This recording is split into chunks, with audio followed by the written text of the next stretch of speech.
बताइए, रेडियो और न्यूज़पेपर में क्या फर्क होता है? रेडियो में पराठे नहीं लपेट सकते। भाई कौन है ये? Hello friends, welcome back to your on my is all human channel. कैसे हैं आप सब लोग? I hope you all are doing really very well. मैं भी बिल्कुल ठीक हूँ। आप लोग कैसे हैं? अपने हालचाल मुझे कमेंट सेक्शन में कमेंट करके बताना बिल्कुल मत भूलना। अभी मैं जा रही हूँ ब्रेकफास्ट रेडी करने। ब्रेकफास्ट में बनाने वाली मैं ब्रेड ऑमलेट एंड चाय। वही बनाऊंगी, वही खाएंगे हम लोग। कैसे बनाऊंगी फुल प्रोसेस तो नहीं, हाँ थोड़ा थोड़ा दिखा दूंगी, क्योंकि फुल प्रोसेस दिखाने में वीडियो पूरा लंबा हो जाता है। फिर आप लोग कहते हो कि दीदी ब्लॉगिंग तो आप फुल डे करते हो, फिर इतनी जल्दी कैसे हो जाता है? एक ही चीज़ दिखाते हो, पूरे दिन का तो कुछ दिखाते नहीं हो। तो मैंने सोचा क्यों ना आज पूरे दिन का ही सब कुछ दिखाती हूँ आप लोगों को। तो फिर लेट गेट स्टार्टेड। ये हमने ले लिया है पतीली में दूध। जी हाँ, मैं दूध की बनाती हूँ, मैं पानी का यूज़ नहीं करती हूँ। एक बार मैं आपको ना किचन टॉप दिखा देती हूँ, क्योंकि अगर मैं दिखाऊंगी नहीं, बताऊंगी नहीं, तो आप लोग कुछ निगेटिव बोलो। इससे पहले मैं बता दूँ रीज़न क्या है, ठीक है? ये जितना बड़ा मेरा गैस चूल्हा है ना, उससे थोड़ी सी बड़ी मेरी स्लेब है। देखो आगे इतना स्पेस नहीं है कि यहाँ पे मैं चकला बेलन रख सकूं, तो मुझे ये वाला स्पेस खाली करके यहाँ पे रखना पड़ता है। और यहाँ पे कोई एक्स्ट्रा स्लिप भी नहीं है जहाँ पे मैं ये सामान रख सकूं, तो ये मैंने एक टोकरी बना रखी है, इसमें रख देती हूँ। बाकी जो है ये यूजलेस है, इनको मैं फेंकने को बोलती हूँ तो कोई मुझे फेंकने नहीं देता है, बल्कि इनका कोई यूज़ भी नहीं है। फालतू में जगह घेरे रहते हैं। वो कैशरोल मेरा बेचारा मासूम एक कोने में पड़ा रहता है, बस रोटियाँ डालते समय उसकी याद आती है। चलिए जी, तो पहले इस किचन टॉप पे से ये सामान हटा दूँ मैं, फिर आगे का प्रोसेस दिखाती हूँ। ये हमने छोटे चूल्हे पे चढ़ा दी है चाय। इसमें डाल दिया है मैंने चीनी पत्ती। अब इसको रख दूँगी मैं सिम पे। ऐसे ये अपने धीरे धीरे धीरे धीरे करती रहेगी। और कड़ के पकी हुई चाय मुझे बहुत सूंधी सूंधी लगती है, ठीक है? जब तक यहाँ पे चाय बन रही है, तैयारी कर लेती हूँ मैं ब्रेड ऑमलेट की। वो भी बताऊँगी आपको कि मैं कैसे बनाती हूँ, ठीक है? यहाँ पे मैंने 2 अंडे जो हैं वो फोड़ लिए हैं। अब मैं इसमें टेस्ट के अकॉर्डिंग नमक डाल दूँगी और इसको फेंट लूँगी।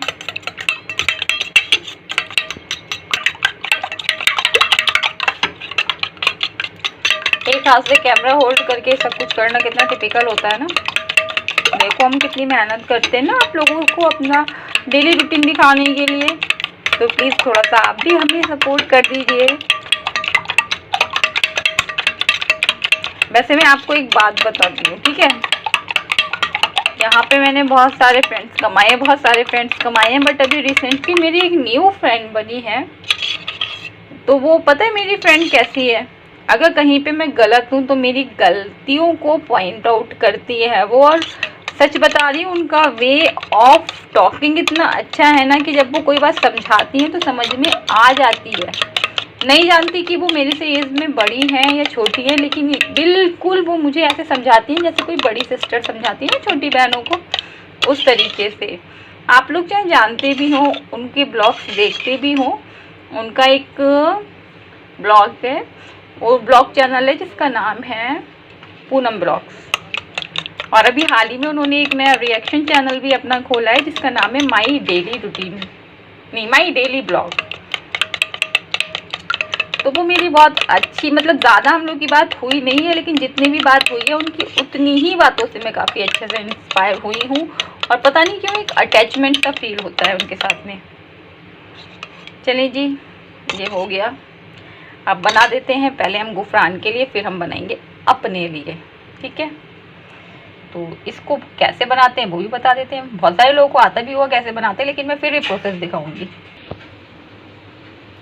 देखिए, अब हम इसमें डालेंगे मेल्टेड घी, बटर, जो भी आप डालना चाहें डालें। मैं यहाँ पे डाल रही हूँ कोकोनट ऑयल। जैसे कि आपको पता है, मैं मोस्टली मेरी कुकिंग में यूज़ होता है कोकोनट ऑयल, तो मैं यहाँ पे वो यूज़ कर रही हूँ, ठीक है? पहले इसको अच्छे से मैं, क्योंकि मेरा ये आयरन वाला तवा है ना, तो इस पर चिपके ना, इसलिए मैं पहले इसको स्प्रेड कर दूंगी अच्छे से। देन मैं इसमें डालूंगी एग। यार एग के लिए मुझे बड़ा चम्मच लेना चाहिए था, पोपट हो गया मेरा। मैं छोटे चम्मच से डाल रही हूँ तो थोड़ा थोड़ा करके डालना पड़ रहा है मुझे। ठीक है, अभी इसके ऊपर हम रखेंगे ब्रेड को करेंगे प्रेस। ठीक है, और इसे थोड़ा सा एक साइड से पकने देंगे, हल्का हल्का सा इसको प्रेस करेंगे। मैं डर रही थी चिपक ना जाए, चिपका तो नहीं है खैर। इसको ऐसे पलट देंगे। अब इसको यहाँ से सेक लेंगे हम, और फ्लेम को कर देंगे थोड़ा सा हाई पे, और इसको अच्छे से सेक लेंगे। जब तक ये एक तरफ से सेकेगा ना, तब तक हम इसको एक साइड कर देंगे। ये देखिए चिपक तो गई। इसमें आयरन तवे में हम कितनी भी कोशिश करते हैं, चिपक तो जाता ही है। पता नहीं सबसे चिपकता है या नहीं, मुझसे तो चिपक ही जाता है। आप लोगों से चिपकता है नहीं बताना मुझे। हाँ, ये साइड में पकता रहेगा दूसरी तरफ से। अब हम तैयारी करते हैं अपने दूसरे ब्रेड की, वो भी हम डाल देते हैं।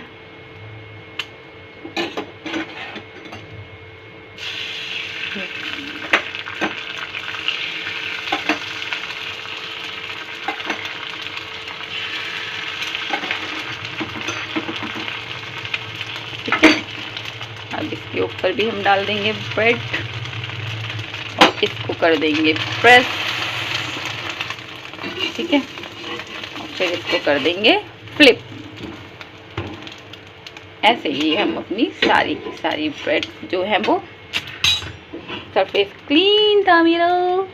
ये देखो इस साइड से चिपक गया ना जो अच्छे से, तो इसको इस तरीके से रखेंगे। ये हम इसको हल्का सा प्रेस आउट करके ऊपर की तरफ को हटा देंगे।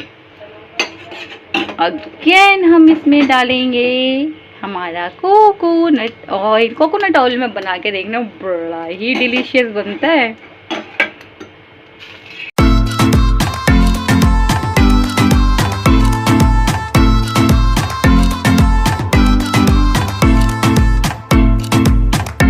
अच्छे से कड़ रही है ना, इसे और कढ़ाऊंगी मैं। जब तक इसके ऊपर जो फ्रोथ आती है ना, ये खत्म नहीं हो जाती, तब तक ये खोलती रहेगी।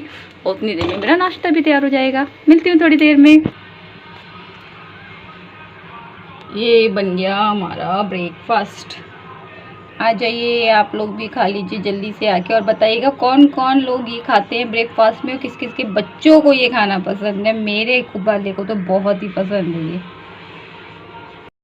अच्छा, यहाँ पे मैं आपको दिखा रही हूँ गुफरान को फर्स्ट प्राइज़ में क्या मिला था। मैंने आपको बताया था ना कि Gufran international world environment day में फ़र्स्ट पोजीशन उसको मिली है।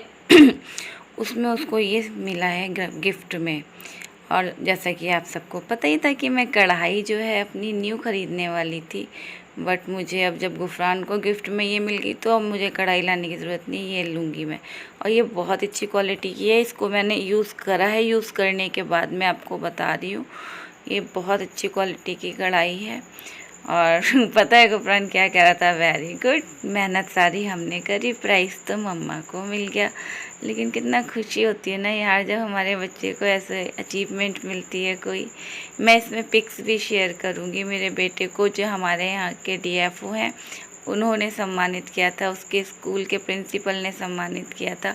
नेक्स्ट डे उसके फादर को स्कूल बुलाया गया था, मतलब कि मेरे हस्बैंड को। और ये रहे वो कुछ फ़ोटोज़ जो उसके सर ने क्लिक करके भेजे थे। ये मेरा बेटा बैठा हुआ है, इससे पहले वाले वीडियो में उसको अवार्ड दिया जा रहा था। ये गुफरान के स्कूल में उसे सम्मानित किया गया। और जो ये हाथ में पकड़ा हुआ है ना, ये ड्राइंग इसने बनाई थी। ब्लैक ड्रेस में हमारे यहाँ के DFO सर हैं जिन्होंने मेरे बेटे को सम्मानित किया था। प्रिंसिपल सर के साथ में और भी लोग थे। ब्लैक ड्रेस में DFO सर हैं और गुफरान प्राइज़ ले रहा है। बहुत खुशी हो रही है मुझे देख के। हाँ जी, शाम हो चुकी है, डिनर बन चुका है। डिनर में मैंने क्या बनाया है वो भी दिखा देती हूँ आप लोगों को, जस्ट मिनट।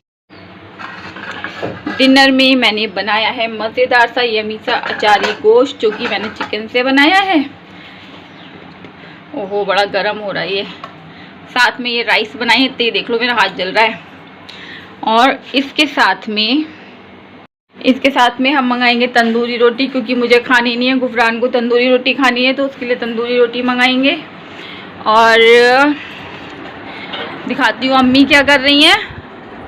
अम्मी भी यहाँ पे खाना, अच्छा पहले एक चीज़ बता दूँ, ये चारों तरफ कपड़े दिख रहे हैं ना आपको, इसको देख के माइंड मत करना, क्योंकि ऑलमोस्ट जितने भी लोगों के घर के दालान खुले होते हैं बरसात में, उन सबके कपड़े ऐसे ही सूखते हैं।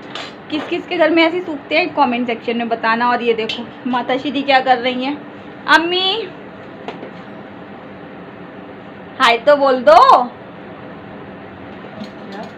बड़े गुस्से में बैठी हुई लग रही है, ऐसा लग रहा है अभी मैं पास में गई तो चिमटा पड़ेगा मेरे। हाय तो कर दो। हाय कौन है? कोई नहीं है, वीडियो बना रही हूँ आपकी। सब लोग कहते हैं अम्मी से बात करना अच्छा लगता है, तुम मम्मी को लेके नहीं आती हो कैमरे में, क्यों नहीं आती हो कैमरे में बताओ। मम्मी की फुर्सती कहाँ? अम्मी बेचारी खाना बनाती हैं, देखो सुबह का नाश्ता बनाती हैं, फिर दोपहर का खाना बनाती हैं, और अब रात का खाना बनाने जा रही हैं, तो फिर उनको टाइम ही नहीं मिलता है। और फिर माशाल्लाह से 5 टाइम की नमाज भी पढ़ती हैं। और दूसरी चीज़, अब मैं आपको मिलवाती हूँ पापा से। 1 मिनट पहले लाइट खोलूँ। ये है हमारे हैंडसम हंक बैठे हुए। कैसे हो पापा? ठीक है। सलाम करें सबको। अच्छा, अब आप लोग ये सोचते होंगे कि शाम हो रही है और पापा ने चश्मा क्यों लगा रखा है। पापा चश्मा क्यों लगाया है? नहीं, अच्छा रहने दो। पापा को डॉक्टर ने बोलने से मना करा है, क्योंकि आँख पे जोर पड़ेगा, है ना, और सॉलिड चीजें खाने से भी। एक्चुअली पापा की लेफ्ट में हुआ था ना, राइट में। पापा की राइट वाली जो आँख है ना, उसमें मोतियाबिंद हो गया था। और मैं ये नहीं कह रही हूँ खाली पापा ने लापरवाही करी, हम सभी लोगों ने लापरवाही करी। हम लोगों को पता ही नहीं था कि मोतियाबिंद जो है इतना ज़्यादा खतरनाक हो जाता है। हम लोगों ने काफ़ी केस देखे थे कि मोतियाबिंद का ऑपरेशन हो जाता है, लोग सही हो जाते हैं। लेकिन जिस पॉइंट पे पापा को हॉस्पिटल लेके गए तो डॉक्टर ने बोला था मोतियाबिंद इतना बढ़ गया था कि वो कभी भी फट सकता था, और अल्लाह ना करे अगर वो फट जाता तो आईसाइट चली जाती। तो वक्त रहते ही पापा को दिखा दिया गया है। कल ही पापा का ऑपरेट हुआ है। इसीलिए अगर ना पापा को मैं मना नहीं करती तो वो तो बोलते हैं, पापा पता नहीं कैसे कंट्रोल करे हुए हैं, पता नहीं कैसे कंट्रोल करे हुए हैं, बहुत बोलते हैं, वरना आप लोगों से ढेर सारी बातें करते। और कुछ पता है ना, अम्मी का भी खौफ है। पापा इस दुनिया में अगर किसी से डरते हैं तो अम्मी से ही डरते हो ना, है ना। अम्मी का खौफ है, इस वजह से और नहीं बोल रहे हैं। अब आप लोग बोलेंगे ससुर के सामने ऐसे बैठी है, तो पापा बहू हूँ या बेटी? तो बेटियां तो भाई ऐसी बैठती हैं, तो मैं ऐसी बैठती हूँ। मैं आप लोगों को पहले भी बता चुकी हूँ, चाहे मेरी सास हो, ससुर हो या रिलेटिव हो, कोई भी मुझे बहू की तरह ट्रीट नहीं करता है, सब मुझे बेटी ही समझते हैं। और फिर आप सब लोगों का ये था ना कि कभी पापा से नहीं मिल पाया, पापा की आंखें ठीक हो जाए, फिर मैं आप लोगों से को ढेर सारी बातें करवाऊंगी पापा से, ठीक है। अब बस आप सब लोग दुआ करो पापा जल्दी से सही हो जाए, कोई प्रॉब्लम ना हो, और अच्छे से देखें और एकदम से फिट एंड फाइन हो जाए। फिर आप लोगों से ढेर सारी बातें करवाऊंगी। मिलती हूँ थोड़ी देर में, ओके। इंसान से तो मैं आपको मिलाना भूल ही गई।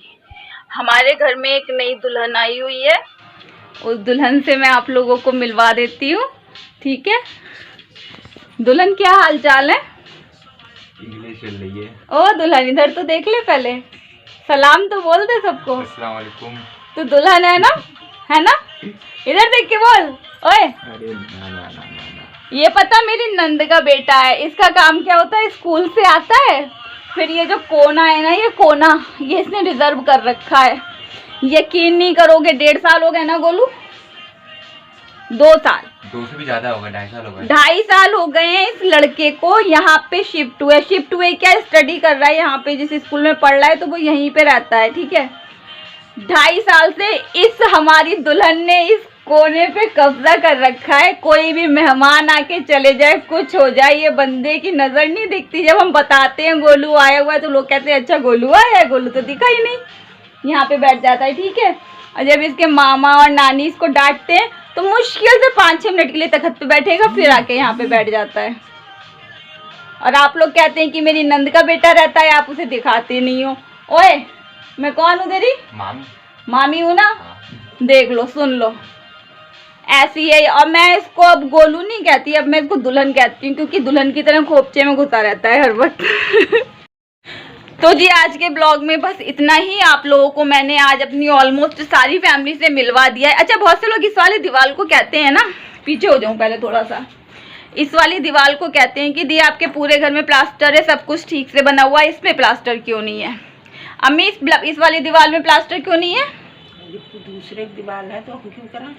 ये किसी और की दीवार है और एक्चुअली ये हमारी जगह पे बनी हुई है, इस वजह से हमने इसमें और प्लास्टर नहीं करवाया है। अब हो सकता है कि आगे कुछ दंगे फसाद हो तब हम इस दीवार में प्लास्टर करवाएंगे। ये दीवार हमारी है, हम इस वजह से कह रहे हैं। एक चीज़ दिखाती हूँ मैं आपको, ये देख रहे हो ना आप, ये चीज़ दिखाती हूँ मैं। यहाँ पे सामान पड़ा हुआ है, ये दीवार जो है ना, ये दीवार के लेवल से हमारी दीवार है, और इस दीवार के लेवल से जब हम दीवार करेंगे तो वो दीवार हमें तोड़नी पड़ेगी। ये झगड़े की दीवार है, इस वजह से उसमें प्लास्टर नहीं करवाया है। तो ऑलमोस्ट मैंने आपको सबसे मिलवा दिया, आज अपनी दुल्हन से भी मिलवा दिया, पापा से भी। पापा की तबीयत ठीक हो जाएगी तो प्रॉपर्ली आप लोगों से मिलवाऊंगी मैं उनको, और अम्मी से भी मिलवा दिया, और आप लोगों को ये भी दिखा दिया कि मेरे ससुराल वालों का मेरे साथ में बिहेव कैसा है। और ये कोई दिखावा नहीं था, अगर मैं पहले से इन लोगों को बता के जाती ना तो आप कहते कि दिखावा है, स्क्रिप्टेड है। मैं अचानक में गई हूँ, अम्मी को तो बेचारी को ये भी नहीं पता था कि मैं वीडियो बना रही हूँ। वो कह रही है क्या जे और गोलू के पास भी मैं अचानक में गई थी। हाँ, जब मैं अम्मी से इंटरव्यू ले रही थी उस टाइम पे पापा सुन रहे थे, तो शायद पापा को थोड़ा आइडिया हो गया था, लेकिन फिर भी उन्होंने जो आंसर दिए वो जेन्युइन थे। इसी टाइप के मेरे और फैमिली ब्लॉग देखने के लिए सब्सक्राइब कर दीजिए मेरे चैनल को, ऑल नोटिफिकेशन वाले बेल आइकॉन के साथ में। मेरे हर आने वाले वीडियो की नोटिफिकेशन सबसे पहले आपके पास पहुंचेगी उससे। मिलती हूँ आप लोगों से नेक्स्ट ब्लॉग में। Till then you guys do like share subscribe my channel which is my all in one. Bye bye, अल्लाह हाफिज़, take care, love you all.